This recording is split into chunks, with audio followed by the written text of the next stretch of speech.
tema de, por ejemplo, hablamos de las depresiones y de luego la esquizofrenia, este tipo de cuestiones, ¿te parece? Sí, gracias. Vale. ¿Tomo la palabra ahora? Sí, sí, sí. Si quieres Sí. empezar con estos temas, yo lo que quería un poco preguntar sobre ello es, bueno, ¿qué es eso de la depresión? Si podemos distinguir entre depresiones endógenas y depresiones exógenas y cuándo tendría utilidad el fármaco, cuándo no. Y luego ya, si Sí, queréis empalmarlo con todo el tema de la esquizofrenia, trastorno bipolar y todo lo que antes hablabais, pues genial. gracias. Bueno, primero que nada, y justo lo voy a relacionar con el tema de la depresión, yo quisiera reaccionar a lo que estaba comentando ahora Santiago, que me parece que ha sido una crítica muy pertinente. Santiago, te le agradezco mucho a la manera como se han generado estas categorías, ¿no? Las hemos generado de manera un poco ciega, ¿no? Ciega desde el punto de vista teórico. De hecho, una de las críticas que se hacen a esto, que antes se presumía mucho, es que eran clasificaciones o taxonomías ateóricas, se decía, ateóricas, deprivadas de teoría, ¿no? Incluso así se le hacía el marketing al DSM, ¿no? Porque se decía, es un enfoque puramente descriptivo, ¿no? La mera descripción de los datos nos dará, pues digamos que entidades, casi no entidades, prototipos, fenotipos muy válidos, ¿verdad? Que luego podremos anclar mediante la investigación epidemiológica para encontrar sus causas, como en el modelo clásico de infección. Y el problema es que nos hemos topado con una pared, ¿no? Donde no hay un avance significativo, ¿no? Los tratamientos farmacológicos tienen una utilidad, en mi opinión, pero no hay un avance radical, ¿no? Como se esperaba, ¿no? En esta gran revolución neurocientífica de los últimos 20, 30 años, ¿no? Que nos ha dado conocimientos valiosos y demás, pero que con las excepciones que ya mencioné de las patologías autoinmunes y demás, y algunas otras que podría poner en el campo de la enfermedad neurodegenerativa, no ha transformado como quisiéramos el campo de la depresión o el campo de la esquizofrenia, etcétera, ¿no?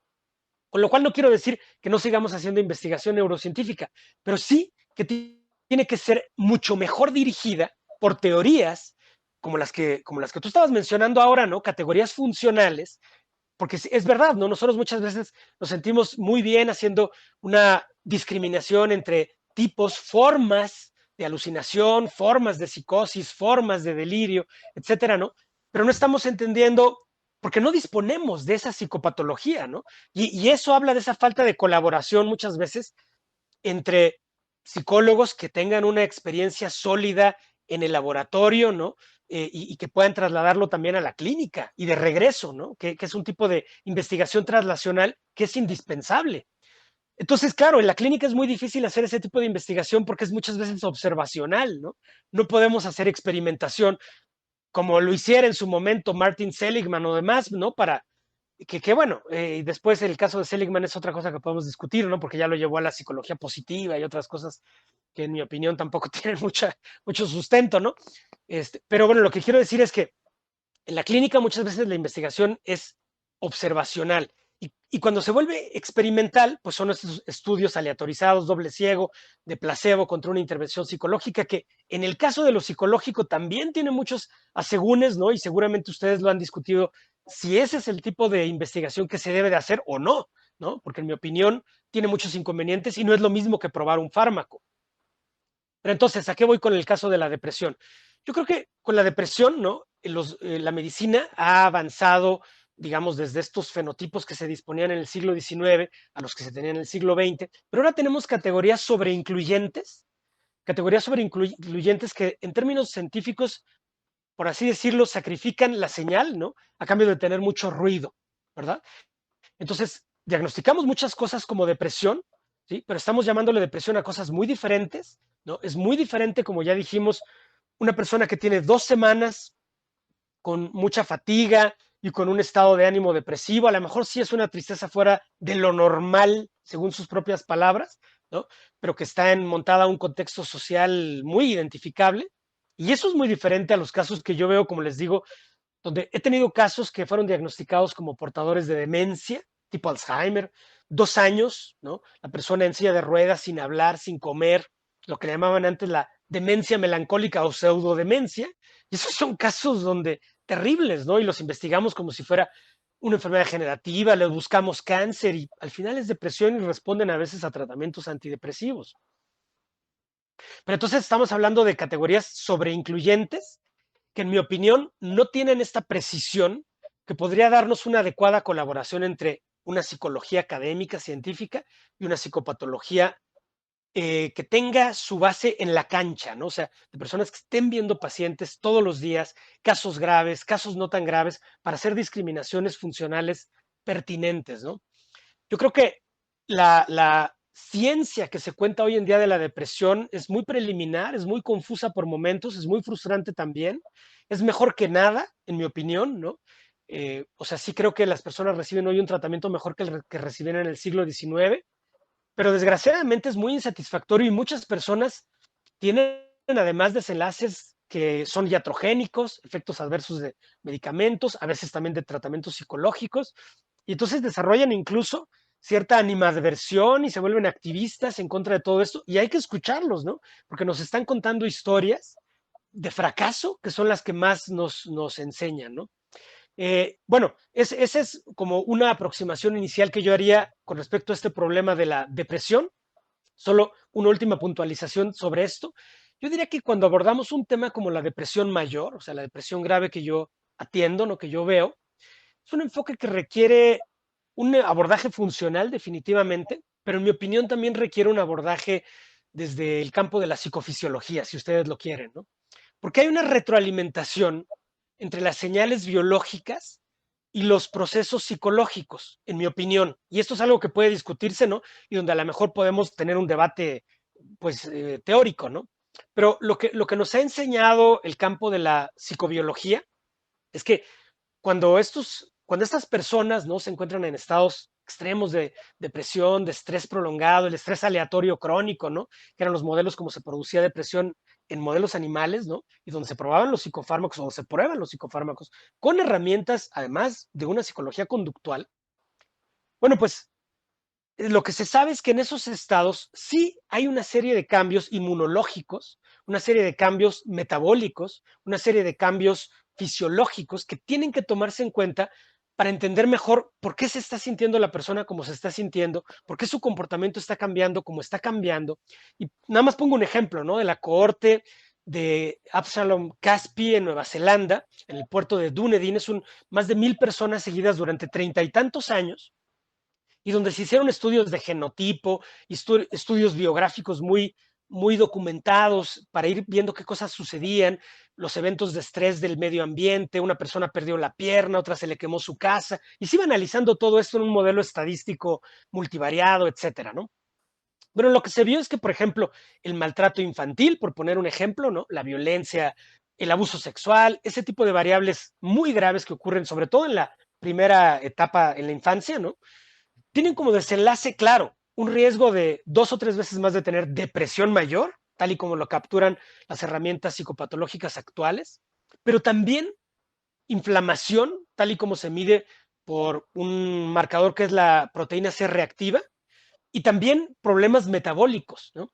Y esto no significa de ninguna forma que, claro, la depresión es consecuencia de la inflamación o los problemas metabólicos son consecuencia de la depresión y de la inflamación, sino que son interacciones que se están dando, ¿no? Algunas veces a nivel conductual, o sea, a lo mejor la persona está comiendo más y por eso tiene un problema metabólico, pero a veces la señal biológica como tal puede interferir también en el dominio de lo psicológico, ¿no? Modificando el estado de ánimo, modificando el comportamiento a muchos niveles. Entonces, ahí sí yo creo que necesitamos una psicobiología, ¿no? Que esté perfectamente informada por la psicología conductual como las que ustedes manejan, ¿no? Para entender cómo se dan esas interacciones, ¿no? Y entonces, ¿cómo podemos nosotros dar un tratamiento al final que tenga un tratamiento psicológico robusto y a veces una intervención psicofarmacológica o a veces una intervención que vaya enfocada a la inflamación o a los problemas metabólicos? Y todo ese desgaste del organismo que ocurre durante estos estados, ¿no? De estrés prolongado, etcétera, ¿no? Pues en mi opinión requieren una teoría más integrada, ¿no? Que va incluso más allá de la medicina, ¿no? Y que requiere como este enfoque traslacional, ¿no? Que emparente o que no sé si se pueda fusionar, no sé si la palabra sea fusión, pero que ponga a dialogar en forma muy estrecha a la psicología con la medicina. Santiago. Ya que estamos hablando de la depresión, claro, voy a ver un poco de la perspectiva desde el análisis conductual, ¿no? Cuál parece que es la que yo creo que es la aproximación probablemente más clásica y posiblemente más valiosa, ¿no? Fijaros, su origen en los años 60.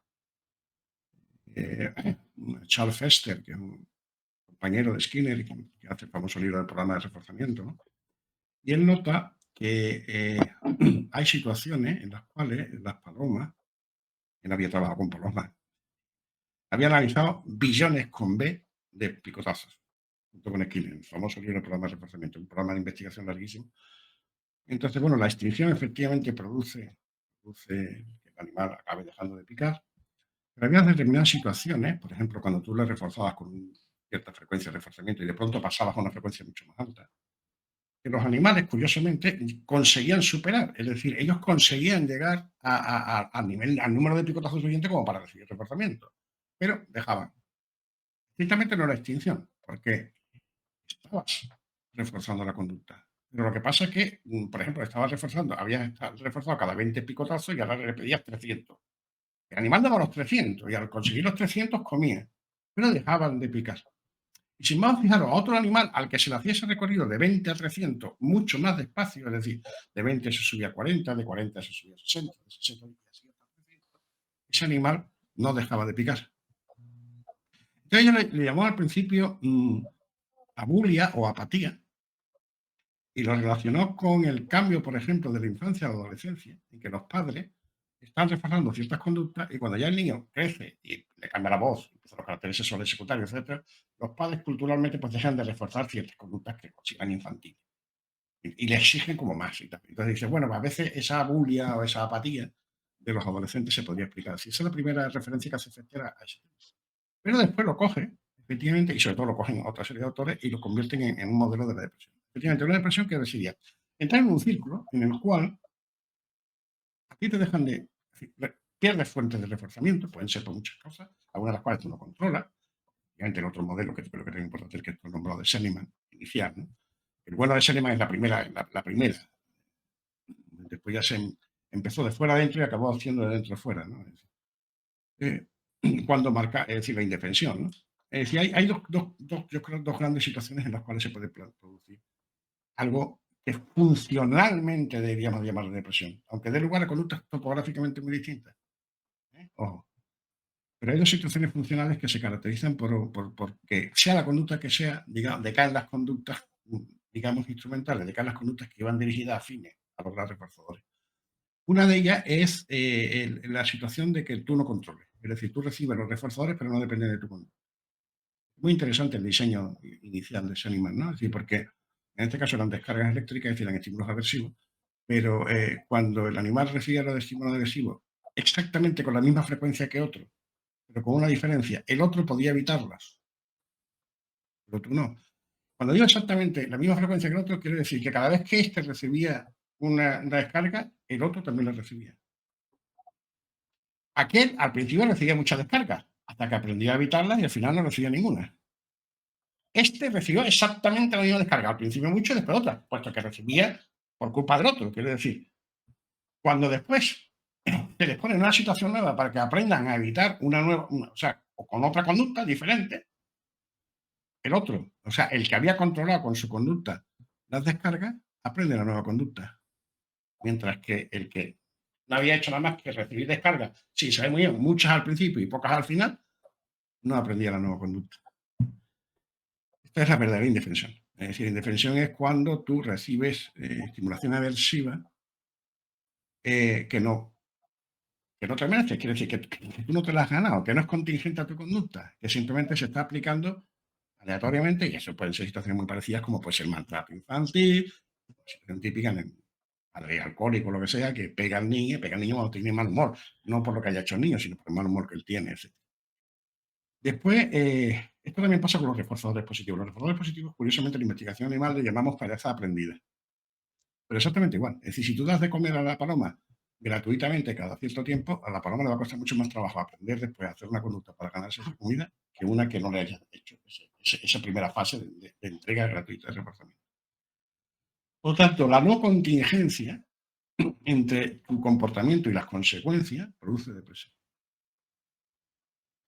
Imaginaros en un mundo en el cual resulta que ahora, pues, por ejemplo, va a haber una inflación tremenda, la gente que vive en situaciones límite le ha subido la luz eléctrica, ¿no? El consumo eléctrico pues, ha subido 3 veces el precio, etcétera, que ahora van a subir los tipos de interés, van a subir las hipotecas, que se pueden quedar desahuciadas y no depende de su conducta. Se quedaron en paro, por eso no pueden pagar la hipoteca, pero han perdido la casa. ¿Cómo no se van a deprimir? Y esto se parece mucho a una situación de indefensión. La otra situación es cuando uno pierde fuentes de reforzamiento. Imaginaros, por ejemplo, una situación en la cual una mujer, voy a poner un caso típico también, muy clásico, en el cual toda su vida se ha dedicado a su familia, a la educación de sus hijos, al marido, etcétera y cual. Llega un momento en el que ella además ha mantenido en forma, etcétera, llega un momento en que se ve menos deseable, menos visible para los hombres, que sus hijos han dejado el nido, que el marido lleva una relación muy larga y lleva la relación que lleva y casi no tienen cosas que decirse ni que hablarse, etcétera. Es decir, esta mujer está perdiendo un montón de cosas que le reforzaron en su vida y que someten en su conducta. Esta es otra situación que produce depresión. Vamos, que produce funcionalmente lo mismo que hemos visto antes, es decir, una reducción de las conductas instrumentales generalizadas. Y una tercera es la que os comentaba de Fester, que tiene que ver con lo que yo llamaba el estiramiento. Es decir, la exigencia es decir, vale, lo que estás haciendo ahora, pues te lo aumento. Es decir, si antes yo te reforzaba por cada vez que me venías con las buenas notas, te decía, muy bien, hijo mío, muy bien, cada vez que hacía una tarea, ahora no. Se supone que lo haces porque hay que hacerlo. Eso también. Estas tres situaciones, que son situaciones ambientales parecidas, pero diferentes formalmente, son funcionalmente similares y producen funcionalmente el mismo efecto. Entonces, para esto se ha desarrollado una terapia basada en esta idea, ya con unos protocolos mucho más concretos, que es la terapia de activación conductual, que yo creo que es una de las mejores terapias que se pueden aplicar en el caso específico de la depresión. Y consiste en enseñarle al sujeto, reenseñar al sujeto a encontrar la fuente de reforzamiento, es decir, esos reforzadores que tenía y que ha perdido, ha dejado de hacer cosas, con lo cual ha perdido, es decir, él se mete en su casa. Esa persona tiene unas relaciones sociales, esa persona tenía una actividad, por ejemplo, deportiva, esa persona hacía una serie de cosas. Deja de hacerla porque está deprimido, pero claro, al dejar de hacerla porque está deprimido, evidentemente no recibe esos reforzadores, con lo cual cae en un círculo. Reenseñar eso, ¿verdad? Evidentemente no es algo tan simple como lo que yo estoy contando. Mucha gente dice, ya tengo la idea, voy a aplicarla. No. Tiene unos protocolos, una serie de técnicas que solamente, pues, lógicamente, los que hacen esta terapia, la aplican y tienen su fundamentación, pues pueden hacerlo, ¿no? Quiere decir que yo, que conozco los fundamentos, no sería capaz de hacerla. Y pues necesitaría conocer, bueno, pues todo lo que es la parte técnica, la parte... Quiero decir con esto que no quiero banalizar, ¿no? Lo que es una técnica que... bien, enlazando con lo de Jesús, claro. Vamos, cuando nosotros aprendemos algo, ¿qué es lo que hace? Voy a dar una definición de Skinner, que a alguna gente que a lo mejor le va a llamar la atención. ¿Qué es aprendizaje? Es decir, ¿qué ocurre cuando un sujeto aprende? Que algo, el organismo cambia. ¿Qué ocurre cuando yo refuerzo a un sujeto? El organismo cambia. Naturalmente, lo que se producen son conexiones lo que cambia es nuestra estructura de conexiones nerviosas, ¿no? Obviamente. Es decir, el aprendizaje no es más que un cambio en el sistema nervioso, en definitiva, al final. Entonces, ese organismo cambiado, y enlazo con lo que dice Jesús, efectivamente puede producir cambios. En el caso de este tipo de cambios, este tipo de situaciones que he definido o he descrito ahora funcionalmente como generativas de un tipo de lesión, ya sea la indefensión o ya sea el estiramiento, ya sea lo que sería la vagancia, etc. Todo este tipo de situaciones pueden generar un tipo de cambio similar. Es muy interesante ver que a nivel fisiológico los circuitos que están relacionados con los reforzadores negativos, es decir, con el recibir un estímulo aversivo, son similares a los que ocurren cuando retiras un reforzador positivo. Es decir, que eso que retirarte un reforzador positivo y aplicarte un reforzador negativo, es decir, un estímulo aversivo, ponen en marcha circuitos celulares similares. Eso es interesante, ¿no? Porque funcionalmente, efectivamente, con respecto a la conducta, tienen también funcionalmente los mismos efectos. Entonces, efectivamente, en ciertas condiciones de aprendizaje pueden dar lugar a ciertos cambios en el sistema nervioso que a su vez generan o potencian o aumentan los cambios en la conducta, que a su vez generan, es un circuito de ida y vuelta, ¿no? Entonces, claro, muchas veces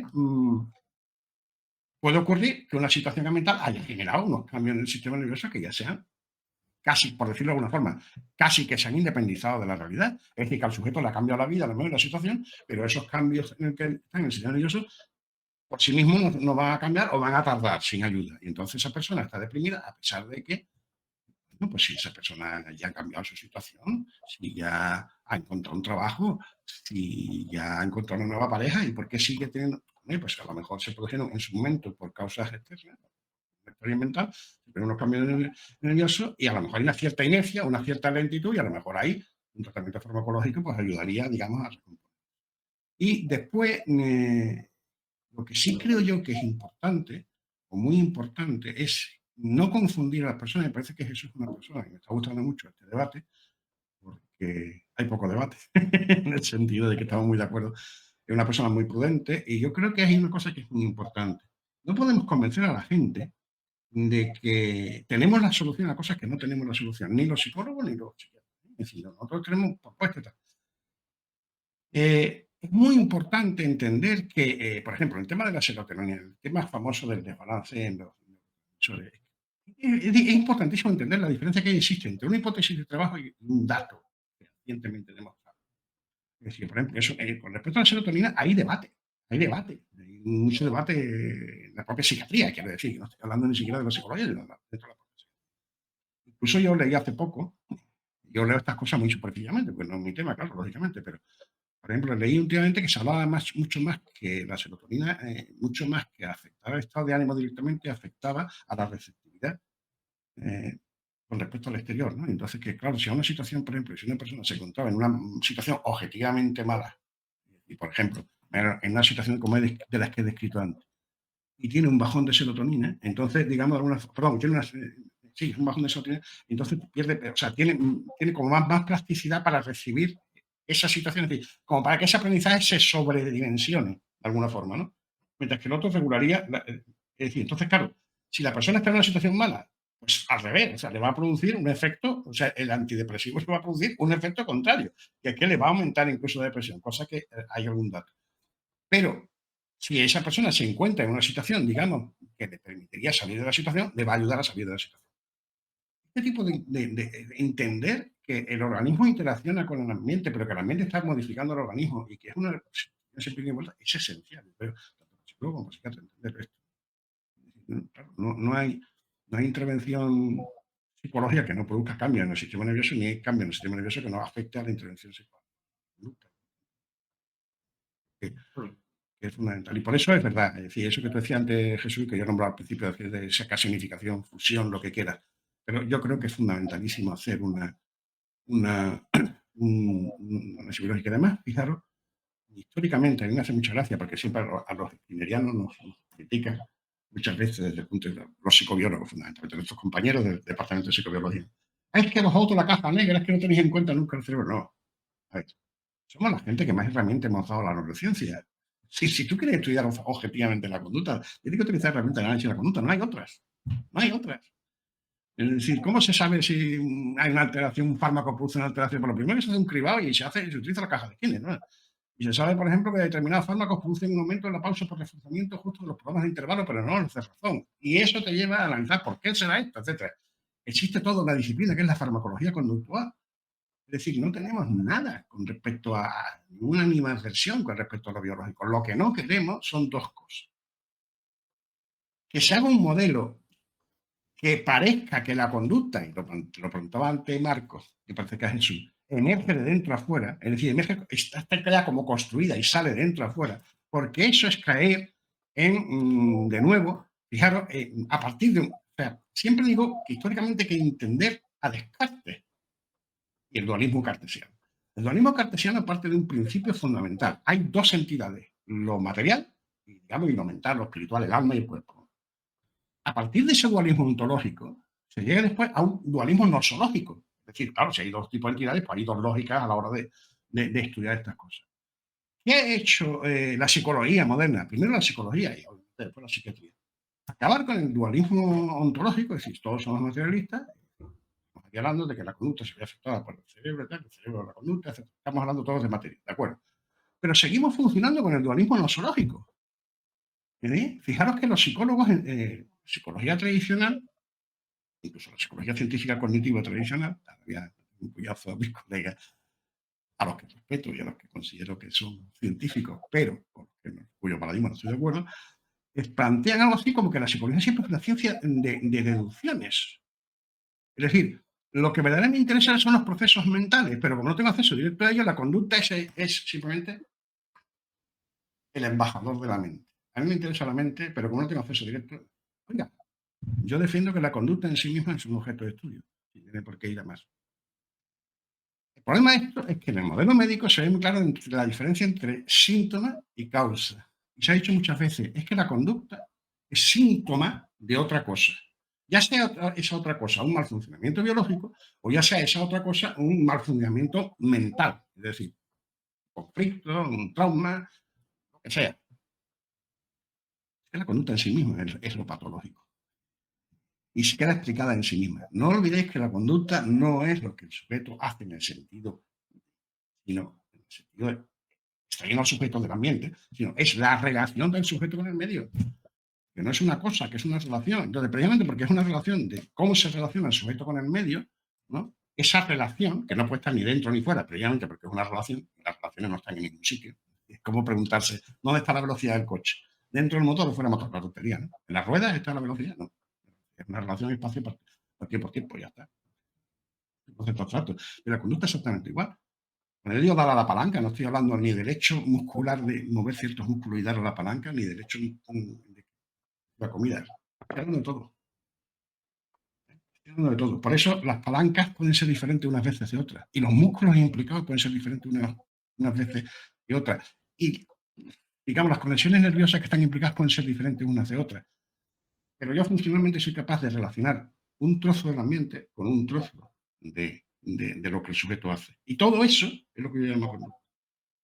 Entonces, claro, el problema muchas veces de los modelos médicos que han favorecido de alguna forma también, o han apoyado, por ejemplo, era muy típico, por ejemplo, los psicoanalistas, por ejemplo, el psicoanálisis, que no tiene nada, bueno, inicialmente fue un modelo de origen médico, pero bueno, yo creo que está más en el campo de la psicología, en el campo de la medicina. El psicoanálisis defendía muchísimo, por ejemplo, y ahora la psicología conductual en el sentido de decir, bueno, pero es que vosotros para atacar la conducta estáis acabando solamente con los síntomas, pero no vais a la causa. La causa es que está siempre dentro. No, la causa no está siempre.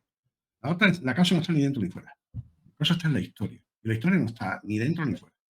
Es cierto que los cambios que produce la historia están aquí. Eso sí es cierto. Digamos, lo que llamamos además almacenamiento no es más que una metáfora.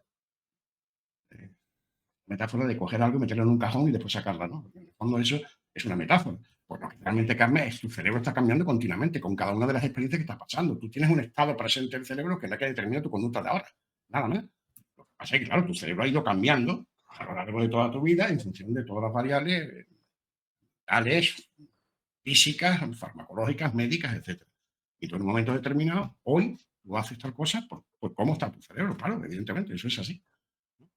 Entonces, un poco ese tipo de cosas que yo creo que un poco abundando lo que decía al principio de eso, hace falta mucho más diálogo. A mí muchas veces lo que me necesitaría para hablar con los psiquiatras serios, quiero decir, con aquellos psiquiatras que tienen una formación, porque claro, yo es que el problema, yo no sé en México Jesús cómo es, pero yo es que la formación del psiquiatra no la entiendo, de alguna forma. Porque no la entiendo cómo está constituida, quiero decir. Y digo en España, hace 6 años de medicina. Yo no sé a un psiquiatra hasta qué punto le interesa saber mucho sobre el sistema esquelético o sobre el sistema muscular. Me supongo que algo sí, pero quiero decir, ¿entendéis? Es decir, yo supongo que o sobre ginecología, o sea, yo no lo sé, es decir, pero me parece que hay muchísima información médica. ¿Y cuál es la formación psicológica que tienen? Casi nula. Casi nula. Una asignaturita que se llama psicología médica, una que se llama psiquiatría, que supongo que es una especie de introducción a la psiquiatría, y tal. Y con esa deformación, digamos, sería la licenciatura, después se pasa a hacer, o el grado, se pasa a ser después lo que es ya la especialidad, ¿no? Mediante médico interno y residente y tal. En donde tampoco hay prácticamente formación psicológica, en donde hay una práctica clínica, no sé la formación teórica cuál es, pero creo que ya es muy práctica, muy tecnológica y tal. Entonces, yo es que creo que es fundamental que haya mucho más diálogo, que haya mucho más conocimiento, y estoy convencido que además a los psiquiatras se vendría muy bien, y a los psicólogos, insisto, es que yo decía lo contrario, es decir, Y a los MIR, que son médicos internos y residentes, ¿no? Los médicos que están haciendo eso, les daría mucha psicología, y a los PIR, psicólogos internos y residentes, que existen en España, les daría mucha medicina. Es decir, yo compensaría en cada uno de ellos la formación, precisamente para facilitar ese diálogo, esa relación que creo que es fundamentalísima. Jesús, ¿quieres comentar algo sobre estos temas? Básicamente estoy de acuerdo con todo lo que comentó ahora Santiago. Yo creo que sí, en psiquiatría hace falta una formación mucho más robusta en el entendimiento de lo psicológico, o sea, desde la ciencia de la conducta, desde la ciencia de lo psicológico, pues, para entender cómo se puede estudiar el comportamiento, el desarrollo, el aprendizaje, etcétera. Eso es esencial, ¿no? Y sí es una carencia muy fuerte que yo creo que está además en la mayoría de los países. O a veces se hacen modelos un poco incoherentes, ¿no? Tomando un poco de Piaget y un poco de Freud y un poco en fin, o sea, no se profundiza en alguno de los autores que verdaderamente pudieran darnos un entendimiento contemporáneo y científico, ¿no? De lo que es la conducta humana. Entonces, eso es una grave deficiencia, ¿no?